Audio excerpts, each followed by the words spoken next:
Hello, everyone, and welcome to another interview edition of Real Estate Realities with the Rebel Broker. As all of you know, my name is Robert Whitelaw, and I am the Rebel Broker. And today with us is Scott Shatford. He has got some very interesting stuff to talk to us about. Airbnb is gonna be sort of the soft, chewy center, I think, of this, but also just some great advice for folks who are interested in getting to the point where this would be a great tool for them. Scott, you want to let the folks know a little bit about yourself? Sure. Yeah, I'm Scott Shatford, founder and CEO of AirDNA. I started as an Airbnb host back in 2012, back in the early days. Grew a portfolio of short-term rental properties over the next few years. Wrote an ebook called the Airbnb Experts Playbook about how to target and optimize short-term rental properties, and launched AirDNA in 2015. So we scrape all the data and analyze over 4 million properties listed on Airbnb right now to figure out how much they're earning, what their occupancy rates are, and what the expected revenue would be from those properties across the world. So it sounds like it's a way you're providing a analysis tool for folks who are looking for an investment, or you're talking about folks who already have a property and they're considering putting it on Airbnb. Yeah, we really like to think about it as taking somebody through the whole life cycle. And that starts with trying to identify the right city to buy a vacation rental property, then finding the exact right property within that city, and then setting that property up for success, through revenue management, through good copywriting and photographs, and at the end of the day, how to maybe even outsource that property so it's kind of a passive income stream and not something that you have to be actively managing yourself on a day-to-day basis. So we try to take people through the whole life cycle of targeting, buying, and optimizing the properties. Great. And so even once you've optimized it, do you then sort of hand them off to a third party to do, quote unquote, the property management part, or is that also a service you folks offer? No, we don't really offer that service, but we do partner with other people that do provide that. Okay. So there is a kind of a flourishing business around vacation rental management. It's there's tens of thousands of them around the world now. So we do kind of connect people with websites like rented.com, which is a sort of a platform for people to get property managers to bid for their property. Mm-hmm. So we just try to help people connect them to the right people at certain stages. Okay. And in terms of picking Airbnb as your platform, because as folks know who have a vacation rental, as I do, I think I've shared with my listeners quite a few times some of the interesting lessons I've learned from having a vacation rental in Hawaii. What is it that fueled your decision to focus on Airbnb, or are you talking most about Airbnb, but do you also use other platforms to get folks rentals out in front of potential renters? Yeah, I focused on Airbnb very consciously. Airbnb, when it came around, was really adding supply that had never existed in the vacation rental market. Mm-hmm. There's always been vacation rentals in Kauai and Hawaii and beach towns and mountain towns. Sure. But what Airbnb did was it really added millions of properties that were very similar to hotels across the street from the hotels in major metropolitan markets.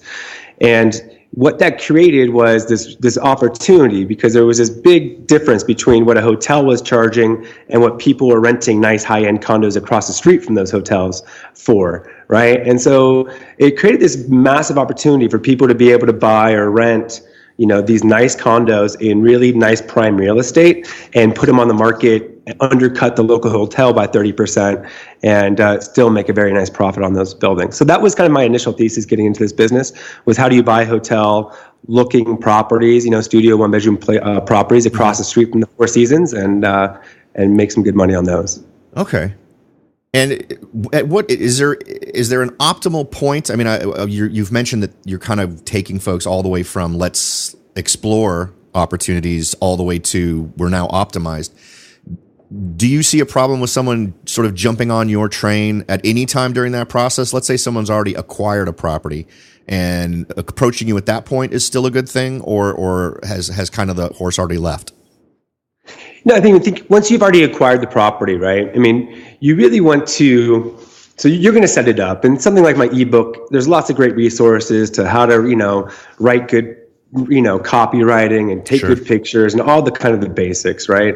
But once you're up and running, you really want to understand how you're performing versus your peers. So that's a huge use case for our product, is people think they're doing great, but you don't really know until you analyze the 20 properties, in your market that look very similar to yours, right? Right. So we do a lot of this kind of competitive intelligence, benchmarking, look at the overall trends in the marketplace. So you can see if you're doing great or you're not really doing great and what you need to do to kind of fix your property up if you're not doing so well. Yeah. Now, one thing I can think of as someone who's in this position, right, who's actually doing what we're talking about, one of the things I'm constantly wrestling with is where is that sweet spot for my rate? In terms of being compared to other properties in the area, the time of year, all those kinds of things. What's going to be my closest to 100% rental, zero vacancy time, but with the highest return on a per day charge? Are those services that are built into what you're offering? Definitely, right? And that's the $1 million question. Yeah. Is how do you optimize your rate and occupancy to get the highest RevPAR, right? Revenue per listing. And that is kind of what the hotels have struggled with for 100 years. And what the vacation rental business is starting to get smart enough around to be able to figure out how to optimize that, through our tools. Our main product on our site is called Market Minder. And that, gives us insight on future supply and demand. What are the competitive rates? What are the rates of all of your competing properties every single day for the next 6 months? What are the best properties doing? Like, what are the top 10 properties doing? Where are their rates? What is their occupancy rate? So it gives you a lot of, just information on kind of where you could be and where the best people are at. And also just how to adjust your rate, right? That's one of the biggest challenges right. is, what is my demand for a Wednesday versus a Saturday? How much should I be increasing my rate in my shoulder season versus my peak season? And so we have a lot of seasonality data, lots of weekday information that helps people adjust their rates accordingly. Okay. Now, one thing I wanted to touch base with you, I realize this isn't really your end of it. It sounds like you kind of hand things off to a management partner or something along those lines when someone's kind of reached that point. But I know one thing that a lot of investors initially are hesitant to embrace when they're talking about a vacation rental is this need to, meet the renter, give them the key. So in other words, they have to physically show up all the time. And I'm wondering, do you see any interesting technologies out there that actually make that not so much necessary for someone to theoretically be able to get someone into the property without them physically having to be there, but still manage it themselves? Sure. I mean, it is. I manage 7 properties and maybe spent 4 hours a week managing 7 properties without a property management company, just a cleaner that would come and clean in between guests. Sure. Like the world has changed where this isn't a labor intensive market anymore, business. It is. There's so many different technologies. All of the payments are handled through Airbnb or HomeAway or that whatever the platform is. All your marketing is dealt with them. So all you have to do is figure out how to get somebody in and out of your place, right? And so digital locks are obviously mandatory, right? So people just get a custom code for their check-in. It activates the day of their check-in. It deactivates the day of their checkout. And there's lots of different software and key lock technology that helps you do that. Yeah. There's a slew of them, dozens of them. I don't really recommend one over the other, but as quick Google search will send you that way. The management piece is always overestimated. People really just think like, I don't want to have this headache, and I don't want to have all these people and these people issues and customer support.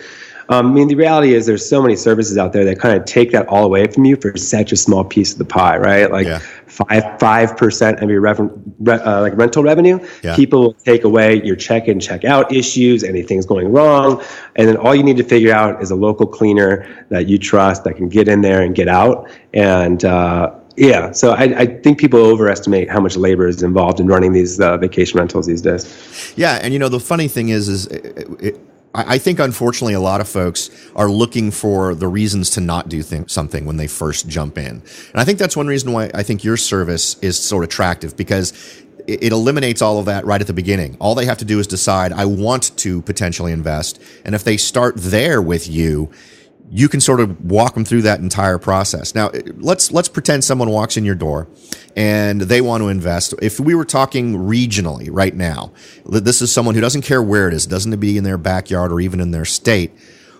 What would be, given your knowledge of the market right now, where would you tend to draw people's attention in terms of jumping in a marketplace? Sure. Yeah, I mean, there's lots of great markets around the U.S. and even more so globally, I'd say. In the U.S., one of the things that I've seen is a trend where I think a lot of the smart investors are getting into is around national parks. I found that typically very undersupplied in terms of hotels. Real estate is typically very cheap in these kind of more isolated areas, like around the Grand Canyon or Yosemite, or name the national park. There's not many hotels there, right? And people are going there kind of throughout the year. So I found like Moab, Yellowstone, like those sorts of areas are really performing off the charts right now. I think there has been kind of a movement away from big cities because big cities offer a little bit of more regulatory uncertainty. So with the big cities, it's in the press every day, New York, San Francisco. I mean, it's a pretty hot button issue, and so people are trying to figure out where is regulation less likely, right. And that's where there is kind of less of affordable housing issue. It's less of a crunch on how many people are coming and going, and so you just have less issues the smaller the city and the more remote you get. So that's one kind of nice tip, I think, is really trying to figure out where tourists are going, and national parks is a really hot one. Yeah, and I would imagine that part of your process is to not only lay that kind of geographical thing out, but then also would you help tailor a marketing plan for a property like this that would take into account the seasonal changes, right? Whereas someone might want to go to one of these parks typically more often in the summertime or maybe even the wintertime for whatever reason. Do you sort of adapt this, or do you really just focus on the periods when there's the highest level of popularity for whatever gets done in that park, whether it's hiking or skiing or whatever they're doing? Do you kind of adapt to that to try to get a more year-round thing, or do you really just leverage off of the peak time? I mean, typically we like to recommend, markets that are less seasonal. And you're right, national parks definitely have more seasonality because they're very weather dependent. But just the amount of money you're making in those peak seasons is just so astronomical. It kind of outweighs what you're going to potentially break even or lose on in some lower seasons. Right. So we really look at it on an annual basis and what we expect properties to earn on an annual basis versus what we think those properties cost on average on an annual basis as well.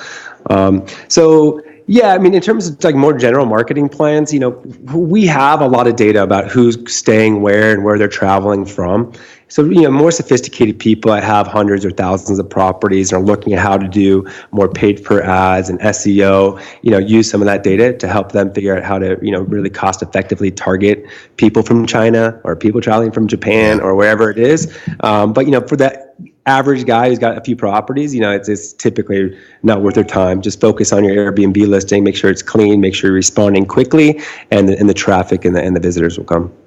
Yeah, and you make a really good point. So many folks don't think of it in terms of the over the year period, right? They imagine somehow magically they're going to make money even during the down times. And I think with your strategy of being more focused on the year, you're able to budget in a way that understands that there may be a time of year when you're going to have much lower vacancy numbers than you'd want. So you're going to make smarter decisions. I had a client who actually bought a place just outside Yosemite and did really well during several months of the year, but was a lot slower other times of the year. And Yosemite is more challenging because you have to drive so far to sort of get to the base of everything, and there's camping you can do there. But for folks who want a little bit more, there's a very expensive hotel there that's difficult to get into.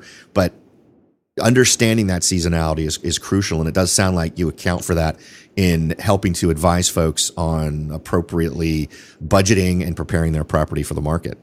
Yeah, knowing your market and knowing how to price your properties in these seasonal markets is the most important thing. It's more important than in these kind of non-seasonal markets, right? Like in towns like I'm in Colorado, so like in Vail, Breckenridge, these mountain towns. I mean, you've got 3 months to make your year, and really that means you've got 12 weekends to make your year. And if you're not getting your pricing right for those weekends or for New Year's and Christmas, you're missing out on 50% of your potential annual revenue if you're missing those like 10 to 12 weekends. So when it is seasonal, it's more important that you know the competition, you know exactly how to be pricing, when you should be getting booked, if you're not booked, when you should be decreasing your rates. So it becomes ever more important in these markets where you have a less of a time frame to make your money to get it right. Yeah, no, I agree, and it's it's so important to do that stuff up front and not just assume everything's going to work out once you've already committed. I like that you're planning ahead there. Now, we're going to take a quick break here for a second, but don't go away. When we come back, we're going to get a little bit of a discussion going here on potential regulations that might jump in front of you, so don't go away.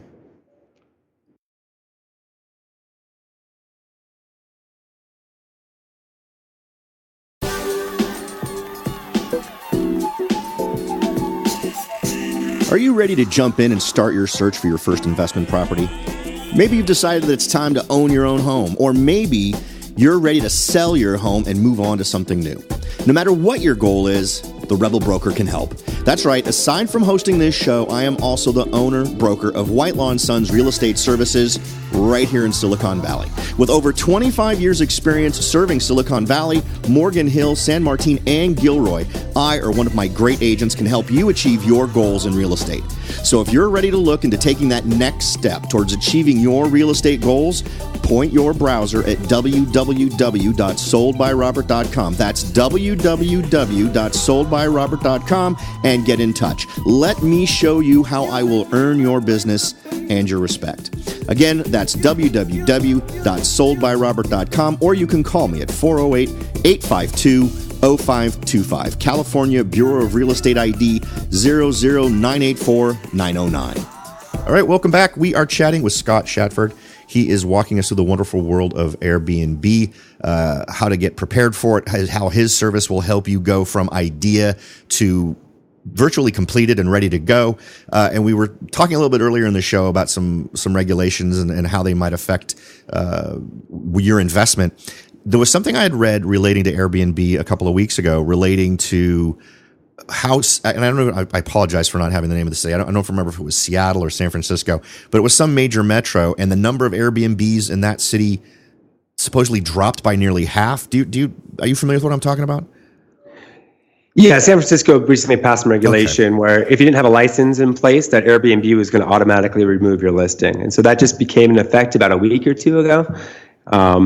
And so we haven't tracked exactly what's happened there. You know, we kind of look back at a month at a time. So we'll take a look in a couple of weeks and see what actually happened. But yeah, lots of press around that recently. Yeah. Now, do you have any advice for folks who've gotten caught up in that? Is there a smart way to proceed if suddenly folks are finding that they've been delisted? Well, I mean, it shouldn't come as a surprise to anybody, right? Get a license, get your permit, and get some legal, get a legal vacation rental, and stop trying to undermine the system. So, you know, it used to be kind of the Wild West. It's becoming much more regulated. There's a lot more rules in place these days. So anybody getting into the space should really know, where it's at, what the license takes, what the permits are, how much taxes you're going to have to pay. I mean, it's part of the ball game now. Yeah. And it's not something you can kind of just bury your head in the sand anymore and pretend it doesn't exist. Yeah. Do you have, and I like to cover the good and the bad. So we've talked a little bit about the bad in regulation, and there's obviously good there as it protects consumers, and in some ways will also protect the landlords and owners. One thing that folks will bring up is worry about that. Do you see regulations as being something that someone should be particularly worried about in terms of putting off their desire to invest in a property like this? I think where there's some risk, there is great rewards. And I think that's why there is still so much money and so much money to be made in this market, because it has scared away people because the regulatory environment is uncertain. I think that creates a lot of opportunity because not a lot of people are diving in. People really want to see how it shakes out. But while it's shaking out over the next 3 to 5 years, I mean, there's going to be a lot of, gazillionaires made in this market. And I talked to a lot of them. So it's not like you have to, have the short-term rental as a short-term rental for the rest of your life, right? Capitalize on the next 2 to 3 years. If regulation goes south, turn it into a long-term rental or sell the property. It seems weird to me people, stress so much about it. You still have a great asset in a great location where people are traveling. I think, where Airbnb is really successful is a great leading indicator of where real estate's going to be going well. It's where millennials like to travel in groups that people are going to. So it's just not, it's not a total loss that regulation happens. I definitely think it should be a concern, and you should understand what's happening at the city council level. But in no way do I think it should scare people out of this market completely. Yeah, and I'd agree. I think the point you made, I think, is the exact point to make, which is, that's how risk is part of it, right? Risk is what oftentimes defines the reward at the end. The greater the risk, usually the greater the reward. But what's also interesting, and something that you touched on just a second ago, this should be absolutely on any investor's potential strategy notepad, right? If you've invested, and yet let's say you see a change in how rental rates are going, and your monthly isn't as good as it was, why not consider an Airbnb as a potential second plan? And I know for me personally, my place in Hawaii, if I were to do a month-to-month rental, I wouldn't make anywhere near what I make as a vacation rental guy. The math just wouldn't work. But because I'm doing the vacation rental, it ends up being much more positive cash flow. Whereas, again, with a 30-day rental, month-to-month or lease type situation, I wouldn't be positive cash flow on a regular basis with that property. So it should absolutely be part of anybody's strategy. And despite the fact you're seeing a lot more turnover in terms of folks leaving, by having a service like yours where you're able to analyze that, get the numbers up front, and then even be turned on to folks who are going to help you manage that, I think it's a valid strategy for any investor, whether you're someone who buys, rents, and sells, or buys, holds, and rents, whatever your strategy. This could easily be another plan for you that you could use under the right circumstances. Yep. I mean, totally agree. All right. Couldn't agree more. So it's the whole basis of the company, right? So yeah. I'm glad you agree. So let's pretend that someone is thinking along the lines of doing this, right? We've got someone who wants to invest. What do you suggest as first steps for those folks? How much cash should someone have saved up? What kind of precursors would you look for in someone that you'd be working with that would then be successful in going through this process? Man, it's a really hard one to answer. I don't think there's any perfect formula that we've been able to come up with. And that is sort of the reasons why we have all of these products, right? People have different investment strategies. People have different budgets. People are restrained differently by regional, boundaries about where they can drive or how comfortable they feel about buying in Hawaii when they live in New York. So, what we've tried to create is, people are investing in, they're investing in trailers and they're investing in, it's so many different like earth huts and stuff, right? So there's just the ways you can invest in this market are just so numerous that we don't really kind of have a formula to what's the best place to invest or how much money you need. In my circumstance, I started with a $10,000 credit line on a credit card, and I rented one property. 3 months later, rented another property. 3 months later, rented another property, right? So this isn't a very, cost prohibitive sort of investment to make, right? Obviously, if you're going to buy a 6-bedroom place in Palm Springs for $1 million, you're going to be able to get, pretty far in that $1 million investment. But there's lots of ways to get into this market.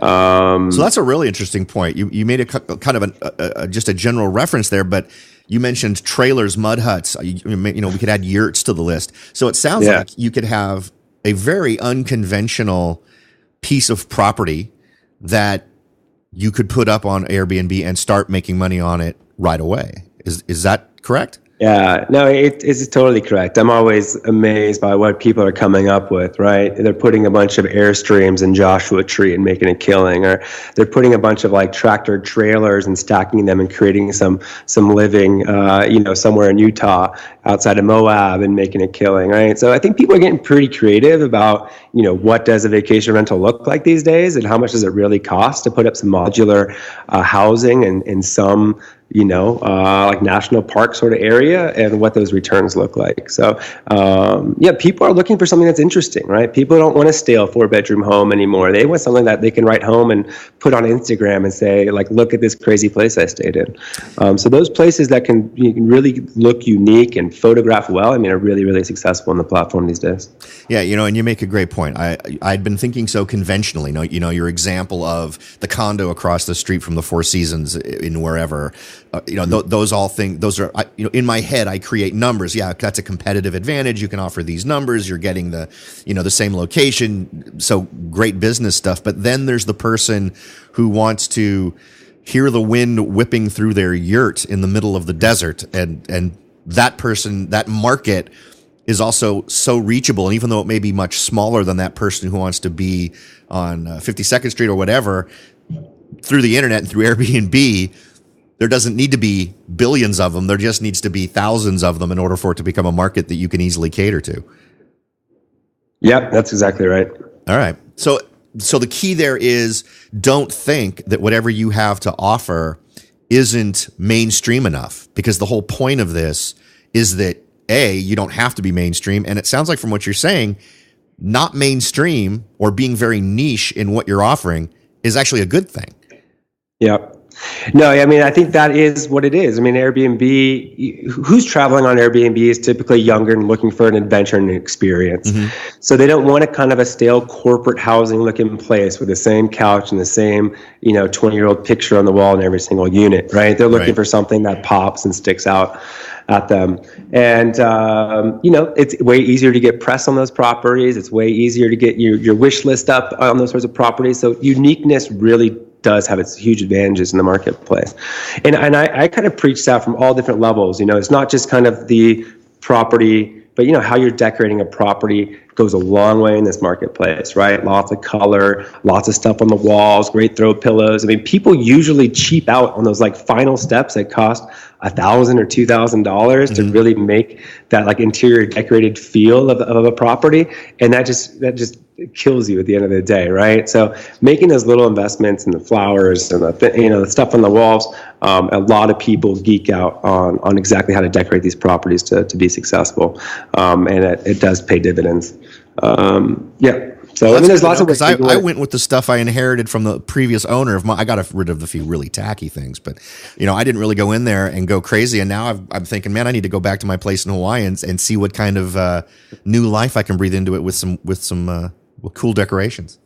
Yeah, people love bringing in like that local environment, right? So if you don't have a surfboard on your wall, you don't have some surfing pictures in black and white, Sure. Those things go a long way. They might kind of seem cheesy to a local. Like when I lived in Santa Monica, I had my properties. I had all the Santa Monica posters and the surfboard and the beach chairs. Right. It seems cheesy to a local, but to somebody visiting from Germany, I mean, that is the epitome of cool. So you got to really think about what people are looking for. Absolutely. It's so many people forget that it's not just the place to sleep, it's the place to have the experience, right? So that if you can bring the experience into the unit, then you're double delivering, right? You're giving them the location, plus where they're staying is also bringing that location in with them. So, all right. So I have one more question for you, and I want to know, what is the weirdest example of an Airbnb success? We've talked about yurts, mud huts, condos across the street from the Four Seasons. Do you have one in your head that every once in a while you think about it and laugh to yourself that one was so good? Oh, it's a pretty popular example, but it's the one that just pops in my mind. There's a tree house outside of Atlanta that has been wish listed, which means it's been favorited by people around the world like 500,000 times. They're booking a treehouse for $400 a night on average. I mean, it must have cost this guy $1,000 to build this treehouse. Right. I mean, it is nothing spectacular, but this guy is doing like $220,000 a year on a treehouse in his backyard. That is awesome. So that is the example that always comes to mind about how ridiculous this place can be if you can really create something that captures the imagination of the public. And that's a great example because it's not even a guy who's gone off and bought a property that he's doing this with. This is a tree in his backyard. Yeah. No, it always cracks me up every time I see it. I mean, it's a nice tree, and it's got nice lights and nice decorations and stuff, but it's still a tree. So it always makes me laugh. All right. Hey, Scott, this has been very informative. I think it should be inspiration for folks to add Airbnb as one of the options on their investment strategy. If folks wanted to reach out to you, get more information, find out how they can get their own treehouse rental going on, how would you like them to get in contact with you? Yeah, sure. Our website's the best place, airdna.co, not .com, .co. You can also follow us on Facebook or Twitter. We have a great blog where we try to write a lot of great detailed data-driven content. So that's a great place to go if we're looking for a place to invest or what the best people are doing to succeed on the platform. But yeah, the website's the best place to get in touch with us. All right, great. Hey, thanks again for spending your valuable time with us. I really appreciate it. My pleasure. Great talking with you. You bet.